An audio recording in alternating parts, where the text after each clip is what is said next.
Hello everyone, मैं कल्पना अपने channel में आप सभी का स्वागत करती हूँ। तो चलिए देखते हैं आज का चैप्टर। आज का चैप्टर क्या था? क्लास 10th का हिस्ट्री हम लोग जिसका फर्स्ट चैप्टर देख रहे हैं। और बड़े बड़े चैप्टर हैं इसलिए इसको 2 पार्ट में डिवाइड किया हुआ है। एक चैप्टर 2 बार में आपको पढ़ाया जा रहा है। यही कोई 40 से 45 मिनट तक का वीडियो आपका एक रहता है ना। तो चलिए इसका फर्स्ट चैप्टर का फर्स्ट पार्ट हम लोग देख चुके हैं क्लास 10th का। अब हमें इसका सेकंड पार्ट देखना है, क्रांतियों का युग। तो कैसा रहा क्रांतियों का युग, है ना। चलिए इसको देखिए इधर से। भाग 3, क्रांतियों का युग 1830 से लेके 1848 तक। कब तक की बात की हुई है? लगभग 14 साल की बात कर दी, है ना। जैसे जैसे रूढ़िवादी व्यवस्थाओं ने अपनी ताकत को और मजबूत बनाने की कोशिश की, यूरोप के अनेक क्षेत्रों में उदारवाद और राष्ट्रवाद को क्रांति से जोड़कर देखा जाने लगा। इटली और जर्मनी के राज्य ऑटोमन साम्राज्य के सूबे, यानी इटली और जर्मनी में उस समय पर ऑटोमन साम्राज्य चल रहा था। आयरलैंड और पोलैंड जैसे ही कुछ क्षेत्र थे उस समय पे। आयरलैंड और पोलैंड इटली जर्मनी के हिस्से थे। इन क्रांतियों का नेतृत्व उदारवादी राष्ट्रवादियों ने किया, जो शिक्षित मध्यवर्गीय विशिष्ट लोग थे। कैसे थे? शिक्षित थे।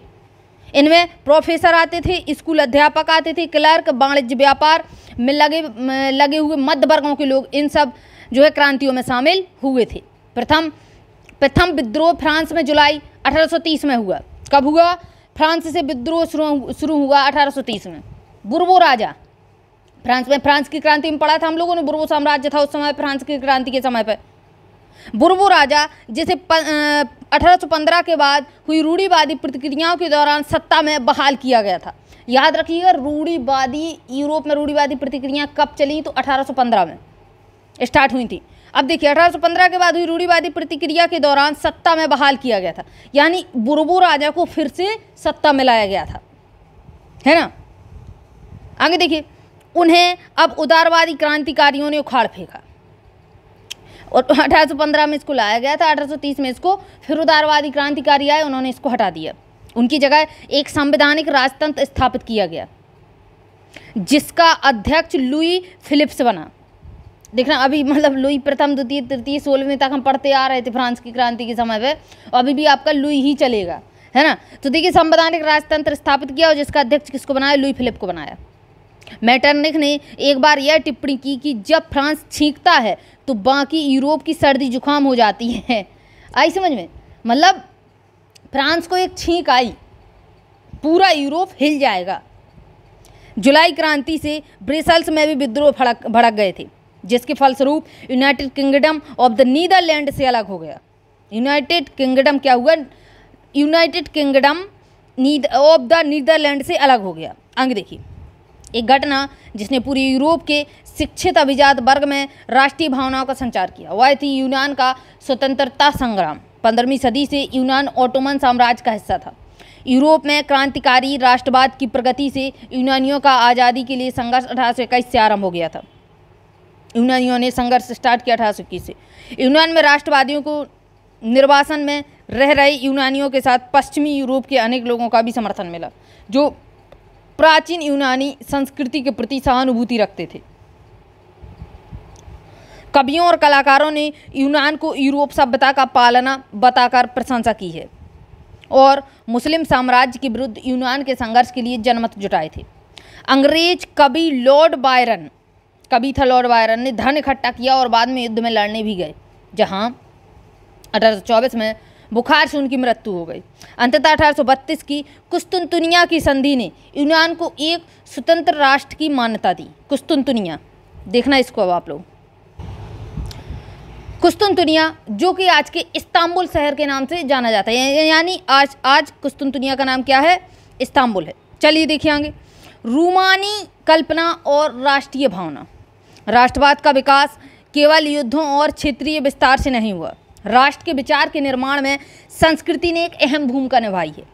कला, काव्य, कहानियाँ, किस्सों और संगीत ने राष्ट्रवादी भावनाओं को गढ़ने और व्यक्त करने में सहयोग दिया। आइए हम रूमानीवाद को देखें, जो एक ऐसा सांस्कृतिक आंदोलन था जो एक खास तरह की राष्ट्रीय भावना का विकास करना चाहता था। आमतौर पर रूमानी कलाकारों और कवियों ने तर्क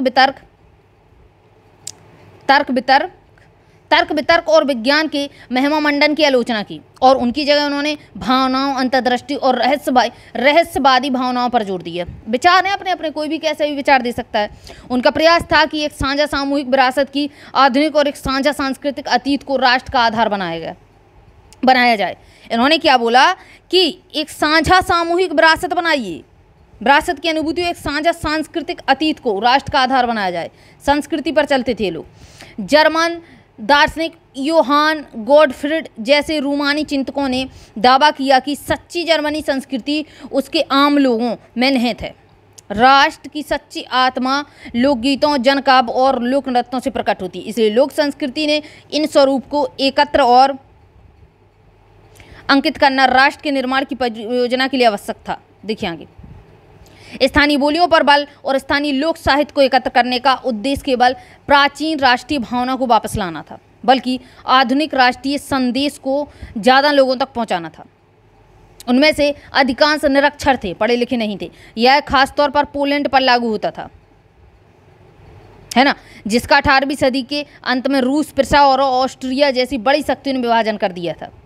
यद्यपि पोलैंड अब स्वतंत्र भू क्षेत्र नहीं था, किंतु संगीत और भाषा के जरिए राष्ट्रीय भावना जीवित रखी हुई थी इसने। मसलन कैरोल कुरपीस्की ने राष्ट्रीय संघर्ष का अपने ओपेरा और संगीत से गुणगान किया और पोलेनेस और मजूरिका जैसे लोक नृत्यों का राष्ट्रीय प्रतीकों में बदल दिया। भाषा ने भी राष्ट्रीय भावना के विकास में एक महत्वपूर्ण भूमिका निभाई। रूसी कब्जे के बाद पोलिश भाषा को स्कूलों से बलपूर्वक हटाकर रूसी भाषा को हर जगह जबरन लाद दिया गया, मतलब रूसी पढ़ाई जाएगी जबरदस्ती। 1831 में रूस के विरुद्ध एक सशस्त्र विद्रोह हुआ, जिसे आखिरकार कुचल दिया गया। आगे देखिए, इसके अनेक सदस्यों ने राष्ट्रवादी विरोध के लिए भाषा को एक हथियार बनाया। चर्च के आयोजनों और संपूर्ण धार्मिक शिक्षकों ने पोलिश का इस्तेमाल किया। इसका नतीजा यह हुआ कि बड़ी संख्या में पादरियों और बिशपों को जेल में डाल दिया गया। रूसी अधिकारियों ने उन्हें सजा देते हुए साइबेरिया भेज दिया, क्योंकि उन्होंने रूसी भाषा का प्रचार करने से इनकार कर दिया था। पोलिश भाषा रूसी प्रभुत्व के विरुद्ध संघर्ष के प्रतीक के रूप में देखी जाने लगी। चलिए इसको आगे देखते हैं। भूख, कठिनाई और जन विद्रोह चले तो भूख और कठिनाइयाँ क्या क्या हुई। भूख लगी, लोगों को खाना नहीं मिला, कठिनाइयाँ क्या क्या हुई। देखिए, 1830 का दशक यूरोप में भारी कठिनाई लेकर आया था। 19वीं सदी के प्रथम भाग में पूरे यूरोप में जनसंख्या में जबरदस्त वृद्धि हुई। ज़्यादातर देशों में नौकरी ढूंढने वालों को तादाद उपलब्ध रोजगार से अधिक थी। ग्रामीण क्षेत्रों की अतिरिक्त आबादी शहर जाकर भीड़ से भरी गरीब बस्तियों में रहने लगी। नगरों के लघु उत्पादकों को अक्सर इंग्लैंड से आयातित मशीन से बने सस्ते कपड़े से कड़ी प्रतिस्पर्धा का सामना करना पड़ रहा था। वही दिक्कतें हैं जो पड़ते रहे। इंग्लैंड में औद्योगिकरण का स्तर महाद्वीप से ऊंचा था। इधर पर इंडस्ट्रियाँ खुल रही थी। महाद्वीप को यह प्रतिस्पर्धा कपड़ा उद्योग से ज़्यादा झेलनी पड़ रही थी, क्योंकि उसका उत्पादन मुख्यतः घरों और छोटे कारखानों में होता था और केवल आंशिक रूप से मशीनीकृत था। यूरोप के उन इलाकों में जहाँ कुलीन वर्ग अभी भी सस्ते में था, कृषक सामान्य शुल्कों और जिम्मेदारियों के बोझ तले दबे थे। खाने पीने की चीज़ों के मूल्य बढ़ने या किसी वर्ष फसल के खराब होने के शहर और गांव की व्यापक गरीबी फैल जाती थी। चलिए देखिए आगे। 1848 की बात कीजिए। 1848 ऐसा ही एक वर्ष है। खाने पीने की कमी हो गई, व्यापक बेरोजगारी से पेरिस के लोग सड़कों पर उतर आए, जगह जगह पर अवरोध लगाए गए और लुई फिलिप को भागने पर मजबूर किया गया। राष्ट्रीय सभा ने एक गणतंत्र की घोषणा करते हुए 21 वर्ष से ऊपर सभी वयस्क पुरुषों को मत अधिकार प्रदान कर दिया यहाँ पे, और काम के अधिकार की गारंटी दी। रोजगार उपलब्ध कराने के लिए राष्ट्रीय कारखाने स्थापित किए गए। इससे पहले 1845 में सिलेसिया में बुनकरों ने उन ठेकेदारों के खिलाफ विद्रोह कर दिया जो उन्हें कच्चा माल देकर निर्मित कपड़ा लेते थे, परंतु दाम बहुत कम थे। दाम बहुत कम थे। पत्रकार विल्हेम वोल्फ ने सिलेसिया के एक गांव की घटना कुछ इस प्रकार से बताई हैं, तो इसको पढ़ लेना आप लोग। सिलेसिया ने किस प्रकार, सिलेसिया के गांव की घटना विल्हेम वोल्फ ने बताई, पढ़ लेना इसको। अब देखिए आगे। 4 जून को दोपहर 2 बजे बुनकरों की एक भीड़ अपने घरों से निकली और दो कतारों में चलते हुए ठेकेदारों की कोठी पर पहुंच गई। वे ज़्यादा मजदूरी की मांग कर रहे थे, बहुत कम पैसा दिया जाता था। उनके साथ कभी घृणा का व्यवहार किया जाता था तो कभी धमकियां दी जाती थी। इसके बाद यह भीड़ घर में ज़बरदस्ती घुस गई और चमचमाती खिड़कियां, फर्नीचर और चीनी मिट्टी की बनी नफीस चीज़ें तोड़ दी। अब सीधी सी बात है, किसी भी पर्सन या किसी भी कम्युनिटी को आप कब तक दबाएंगे? एक ना एक दिन तुम उछल के बाहर आनी है। तो वही चीज़ यहाँ पे होने लगी कि बुनकर क्या हुए, उछले, है ना। एक अन्य गुट ने भंडार गृह में घुसकर कपड़े के भंडार को लूटकर उसे तार तार कर दिया। ठेकेदार अपने परिवार के साथ पड़ोस के गांव भाग गए। हालांकि ऐसे व्यक्ति को उस गांव ने शरण देने से इनकार कर दिया। गांव वाले क्यों रखेंगे, उनको खुद पता है कि ये गलत है भाई, है ना। इनकार कर दिया हुआ 24 घंटे बाद सेना को बुलाकर उसकी मदद से लौटा। इसके बाद जो टकराव हुआ उसमें 11 बुनकरों को गोली मार दी गई। ये चीज़ आ गई। अब देखिए 1848 उदारवादियों ने क्या क्रांति की। 1848 में जब अनेक यूरोपीय देशों में गरीबी, बेरोजगारी और भूखमरी से ग्रस्त किसान मजदूर विद्रोह कर रहे थे, तब उसके समांतर पढ़े लिखे मध्य वर्गों की एक क्रांति भी हो रही थी। फरवरी 1848 की घटनाओं से राजा को गद्दी छोड़नी पड़ी थी और एक गणतंत्र की घोषणा की गई जो सभी पुरुषों के सार्वत्रिक मताधिकार पर आधारित था। यूरोप के अन्य भागों में जहां अभी तक स्वतंत्र राष्ट्र राज्य अस्तित्व में नहीं आए थे, जैसे Germany, Italy, Poland, Austro Hungarian साम्राज्य, यहाँ के उदारवादी मध्य वर्गों के स्त्री पुरुष ने संविधानवाद की मांग को राष्ट्रीय एकीकरण की मांग से जोड़ दिया। संविधान की मांग होने लगी यहाँ पे हर जगह यूरोप में।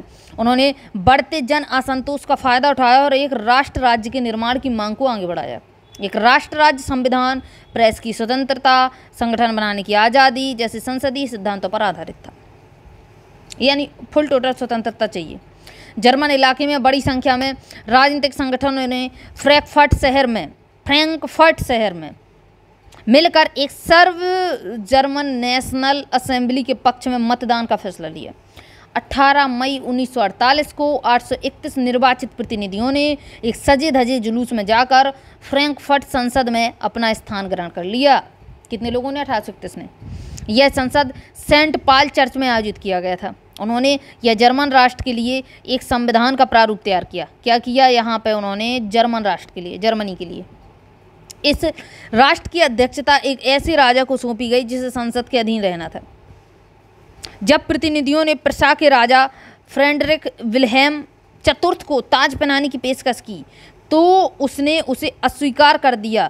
उन राजाओं का साथ दिया जो निर्वाचित सभा के विरोधी थे। इसके निर्वाचित सभा शोभा नहीं दी, ये दूसरे साइड चला गया।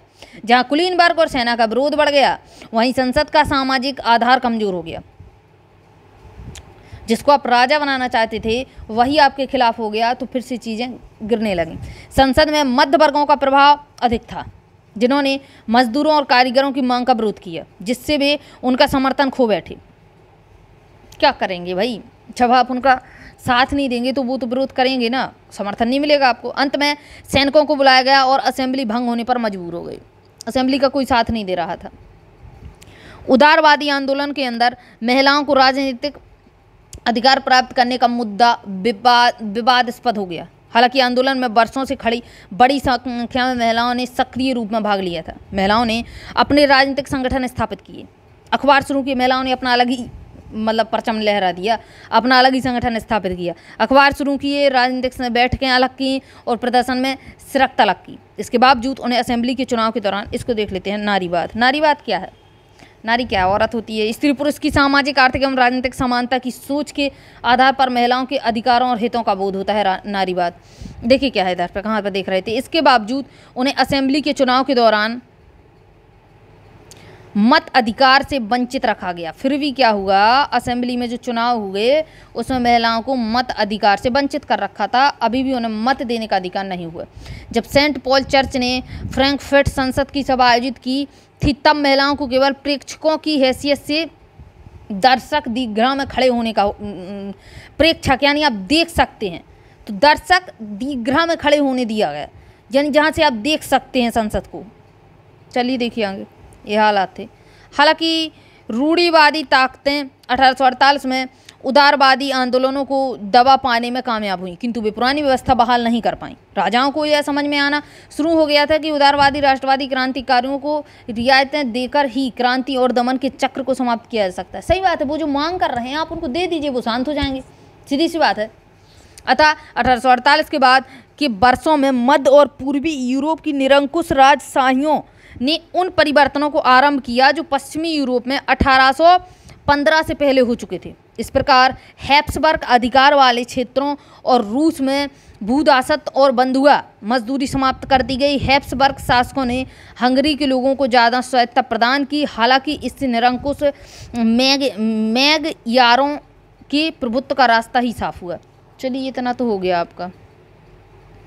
विचारधारा क्या होती है? खास प्रकार की सामाजिक और राजनीतिक दृष्टि को इंगित करने वाली विचारों का समूह। विचारधारा क्या होता है? समूह ही तो होता है विचार। यानी जर्मनी और इटली का निर्माण कैसे हुआ? अभी तो देखा है ना कि यूरोप पूरा इकट्ठा था एक, अब धीरे धीरे देश कैसे निकले। तो देखिए जर्मनी, क्या सेना राष्ट्र की निर्माता हो सकती है? जर्मनी का जो निर्माण हुआ तो क्या उसमें सेना ने राष्ट्र को निर्माण किया? ये लोग ये चीज़ के बारे में बता रहे हैं। तो चलिए देखते हैं कि किसने किया जर्मनी का निर्माण और इटली का। 1848 के बाद यूरोप में राष्ट्रवाद का जनतंत्र और क्रांति से अलगाव होने लगा। राज्य की सत्ता को बढ़ाने और पूरे यूरोप पर राजनीतिक प्रभुत्व हासिल करने के लिए रूढ़िवादियों ने अक्सर राष्ट्रवादी भावना का इस्तेमाल किया। इसे उस प्रक्रिया में देखा जा सकता है जिससे जर्मनी और इटली एकीकृत होकर राष्ट्र राज्य बने। क्या हुए? राष्ट्र राज्य बने इटली और जर्मनी। जैसा आपने देखा, राष्ट्रवादी भावना मध्यवर्गीय जर्मन लोगों में काफ़ी व्याप्त थी और उन्होंने 1848 में जर्मन महासंघ के विभिन्न इलाकों को जोड़कर एक निर्वाचित संसद द्वारा शासित राष्ट्र राज्य बनाने का प्रयास किया था। मगर राष्ट्र निर्माण की यह उदारवादी पहल राजशाही और फौज की ताकत ने मिलकर दबा दी। उनका प्रशा के बड़े भूस्वामियों ने भी समर्थन किया। उसके पश्चात प्रशा ने राष्ट्रीय एकीकरण के आंदोलन का नेतृत्व संभाल लिया। उसका मुख्यमंत्री ओटो वॉन था। ओटो वॉन बिस्मार्क इस प्रक्रिया का जनक था,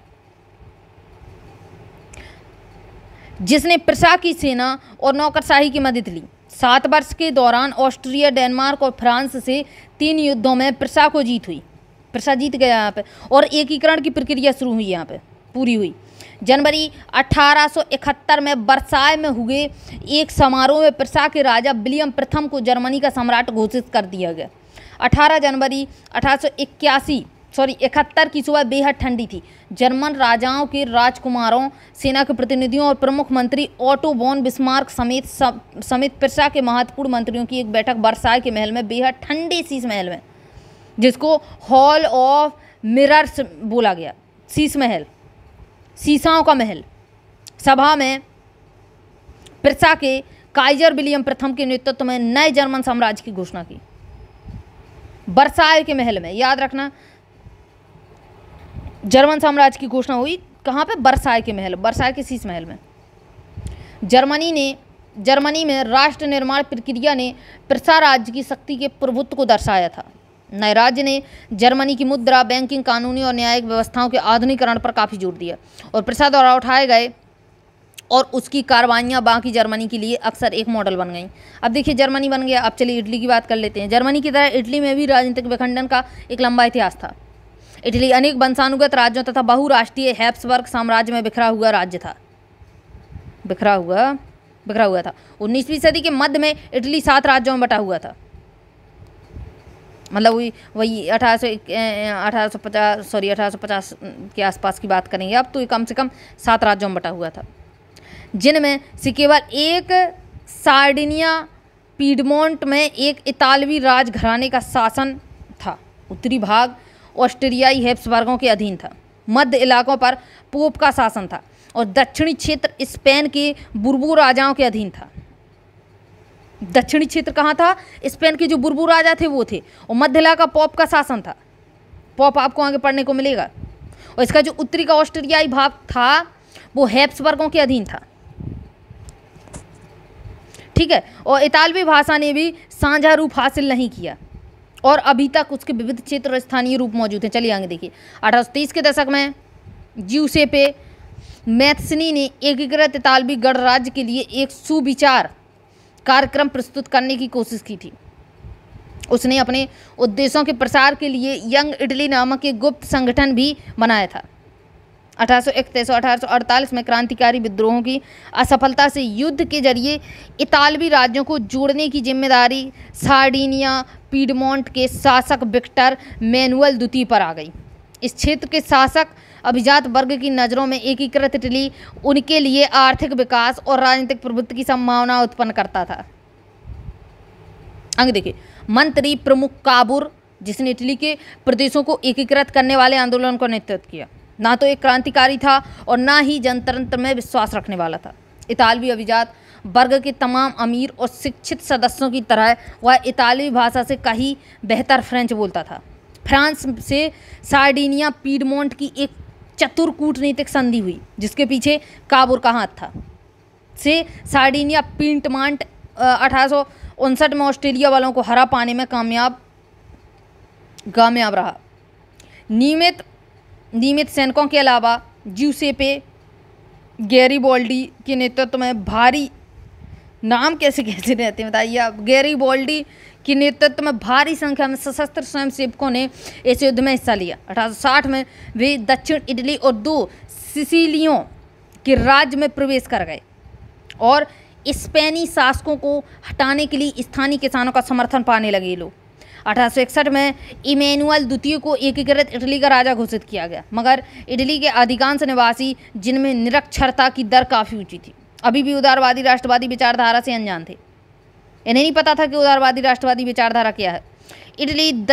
दक्षिणी इटली में जिन आम किसानों ने गैरिबाल्डी को समर्थन किया था, उन्हें इटालिया के बारे में कभी सुना ही नहीं था और वे मानते थे कि ला टालिया विक्टर एनुअल की पत्नी है। इमैनुअल के बारे में पढ़ते आ रहे हैं तो इनको लगता था कि ये ला टालिया विक्टर एमैनुअल की पत्नी है। इटालिया के बारे में उन्होंने सुना ही नहीं था और उनका जो है साथ भी दे रहे थे, समर्थन भी कर रहे थे। चलिए देखिए आगे, ब्रिटेन की अजीब दास्तां क्या थी। कुछ विद्वानों ने तर्क दिया कि राष्ट्र राज्य का मॉडल या आदर्श ग्रेट ब्रिटेन है। ब्रिटेन में राष्ट्र राज्य का निर्माण अचानक हुई। कहाँ थे हम लोग? ब्रिटेन में राष्ट्र राज्य का निर्माण अचानक हुई, कोई उथल पुथल या क्रांति का परिणाम नहीं था। एकदम से कोई ऐसे बम विस्फोट होता है क्या? पहले इसी सब चीज़ें चली आ रही थी। यह एक लंबी चलने वाली प्रक्रिया थी। यह एक लंबी चलने वाली प्रक्रिया का नतीजा था। 18वीं सदी के पहले ब्रितानी राष्ट्र था ही नहीं। ब्रितानी द्वीप समूह में रहने वाले लोगों, जैसे उसमें थे अंग्रेज, वेल्स के लोग, स्कॉटलैंड के आयरिश की मुख्य पहचान निर्जातीय थी। निर्जातीय के बारे में देखते हैं कि निर्जातीय होता क्या है।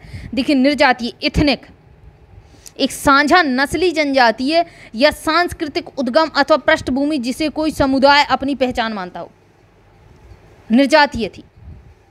आई बात समझ में? चलिए देखिए आगे। इन सभी जातीय समूहों की अपनी सांस्कृतिक और राजनीतिक परंपराएं थी। जैसे जैसे आंग्ल राष्ट्र की धन दौलत, अहमियत और सत्ता में वृद्धि हुई, वह द्वीप समूह के अन्य राष्ट्रों पर अपना प्रभुत्व बढ़ाने में सफल हुआ। एक लंबे टकराव और संघर्ष के बाद आंग्ल संसद ने 1688 में राजतंत्र से ताकत छीन ली थी। इस संसद के माध्यम से एक राष्ट्र राज्य का निर्माण हुआ, जिसके केंद्र में इंग्लैंड था। इंग्लैंड और स्कॉटलैंड के बीच एक्ट ऑफ यूनियन, जो कि 1707 में आया था, United Kingdom of great Britain का गठन किया गया, जिससे इंग्लैंड व्यवहार में स्कॉटलैंड पर अपना प्रभुत्व जमा पाया। इसके बाद ब्रितानी संसद में आंग्ल सदस्यों का दबदबा रहा। ये चीज़ आ गई। एक ब्रितानी पहचान के विकास का अर्थ यह हुआ कि स्कॉटलैंड की खास संस्कृति और राजनीतिक संस्थानों को योजनाबद्ध तरीके से दबाया गया। स्कॉटिश हाईलैंड्स के निवासी, जो हाईलैंड के निवासी थे, जिन कैथोलिक कुलों ने जब भी अपनी आज़ादी को व्यक्त करने का प्रयास किया, उन्हें ज़बरदस्त दमन का सामना करना पड़ा। स्कॉटिश हाईलैंड्स के लोगों को अपनी गैलिक भाषा बोलने या अपनी राष्ट्रीय पोशाक पहनने की मनाही थी, नहीं पहन सकते थे ये लोग।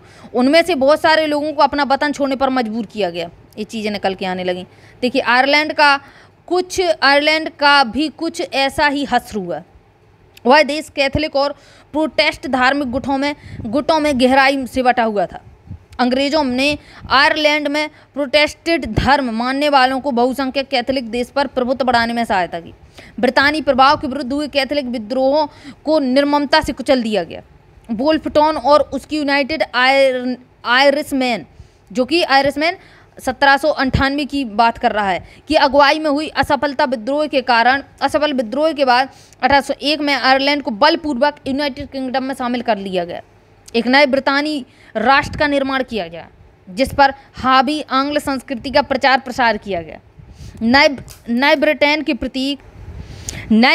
प्रतीक चिन्ह ब्रितानी झंडा, यूनाइटेड जैक बोलते थे जिसको, और राष्ट्रीय गान God save our noble king को खूब बढ़ाया गया।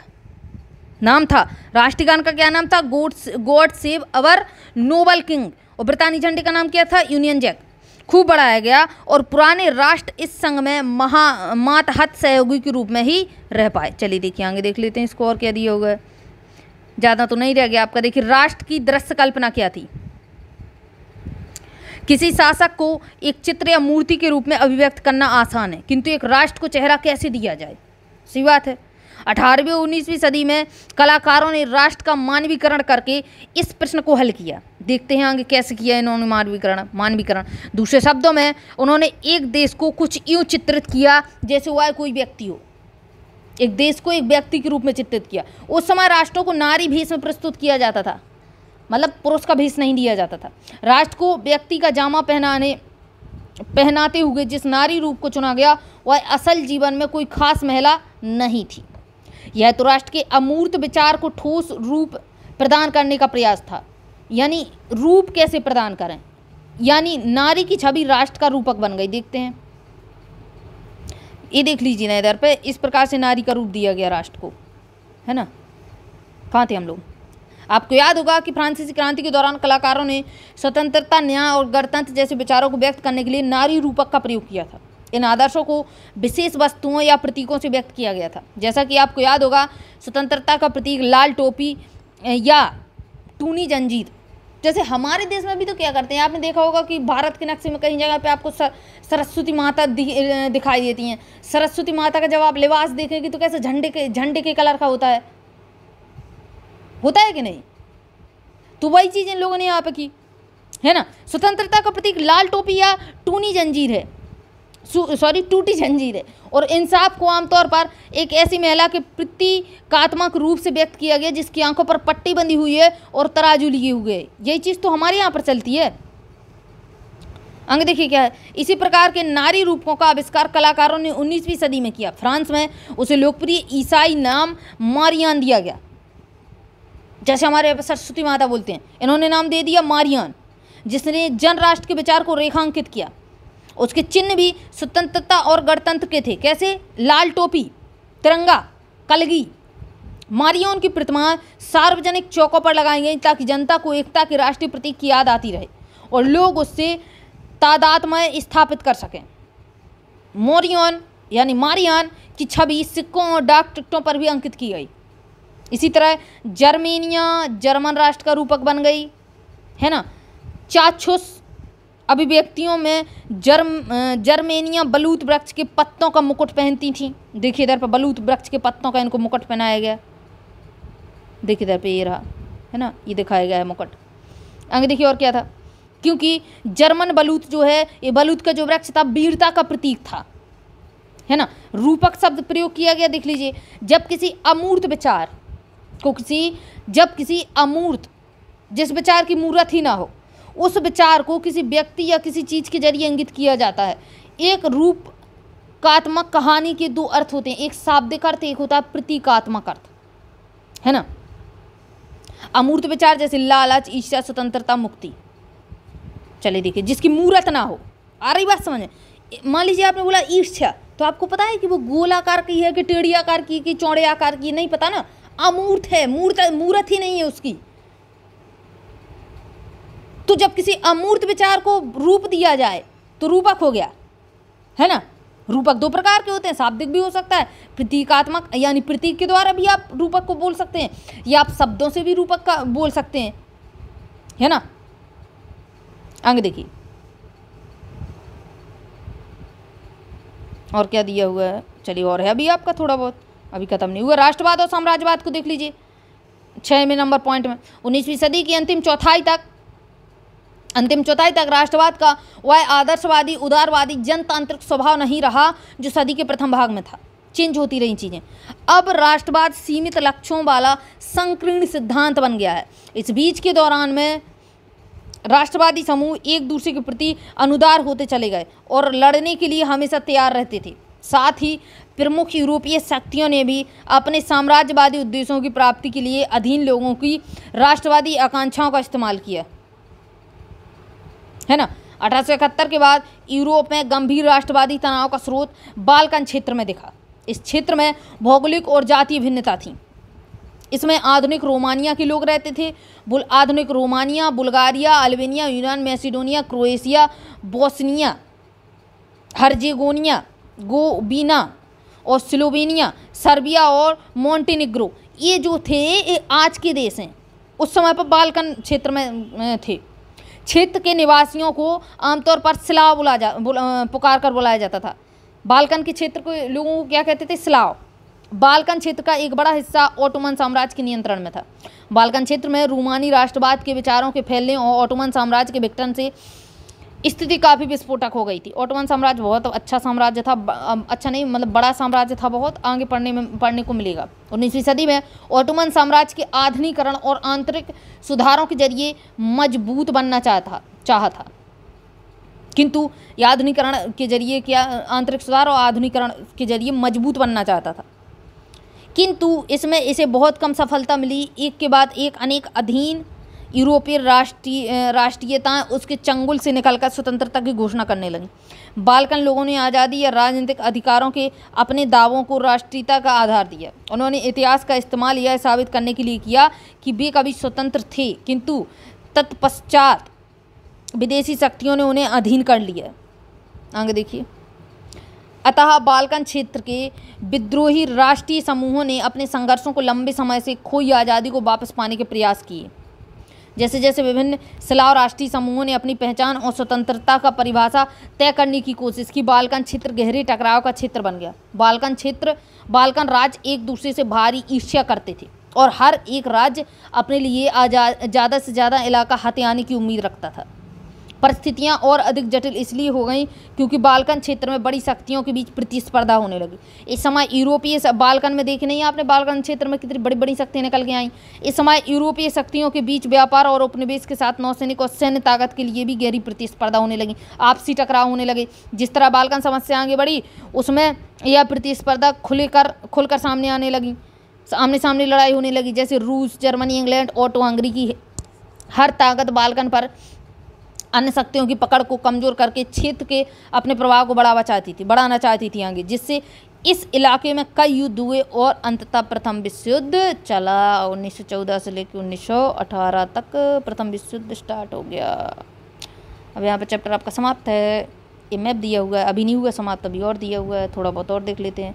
साम्राज्यवाद से जुड़कर राष्ट्रवाद 1914 में यूरोप को महाविपदा की ओर ले गया, लेकिन इस बीच विश्व के अनेक देशों ने, जिनका 19वीं सदी में यूरोपीय शक्तियों ने औपनिवेशीकरण किया था, साम्राज्यवादी प्रभुत्व का विरोध करने लगे। हर तरफ जो साम्राज्य विरोधी आंदोलन विकसित हुए इस अर्थ में राष्ट्रवादी थे कि वे सभी स्वतंत्र राज्य का निर्माण करने के लिए संघर्ष कर रहे थे। वे सभी एक सामूहिक राष्ट्रीय एकता की भावना से प्रेरित थे जो साम्राज्यवाद विरोध की प्रक्रिया में उभरी थी। राष्ट्रवाद के यूरोपीय विचार कहीं और नहीं दोहराए गए क्योंकि हर जगह लोगों ने अपनी तरह का विशिष्ट राष्ट्रवाद विकसित किया, मगर यह विचार कि समाजों को राष्ट्र राज्यों में गठित किया जाना चाहिए अब स्वाभाविक और सार्वभौमिक मान लिया गया। अब राष्ट्र राज्य बनाने के लिए सार्वभौमिक से इधर पे चैप्टर खत्म होता है। सेकंड नंबर चैप्टर पढ़ेंगे कल, इम्पोर्टेंट है आपका, भारत से जुड़ा हुआ है सब, उसमें इंडिया का इतिहास दिया हुआ है ना। चलिए मिलते हैं कल नए चैप्टर के साथ, तब तक के लिए जय हिंद जय भारत।